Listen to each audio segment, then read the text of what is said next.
రాష్ట్రానికి ఒక వరం, ఒక జీవనాడి అనే విషయం మీ అందరికీ తెలుసు. అందుకే ఈరోజు కూటమి ప్రభుత్వం అధికారంలోకి వచ్చిన తర్వాత ఈ పోలవరం ప్రాజెక్టుని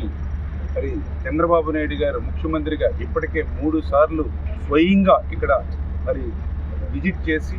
ఒక లక్ష్యాన్ని కూడా డయాఫ్రమ్ వాల్ 2025 డిసెంబర్కి పోలవరం ప్రాజెక్టు పూర్తి చేసేటువంటి విధంగా ఒక షెడ్యూల్ కూడా ఏర్పాటు తీసుకుని ఆ షెడ్యూల్కు అనుగుణంగా పనులు జరిగేటువంటి విధంగా మరి ఈవేళ మరి పెద్ద ఎత్తున పోలవరం పనులు జరుగుతున్న విషయాన్ని కూడా స్వయంగా మనందరం కూడా చూస్తున్నటువంటి పరిస్థితి. ఏదైతే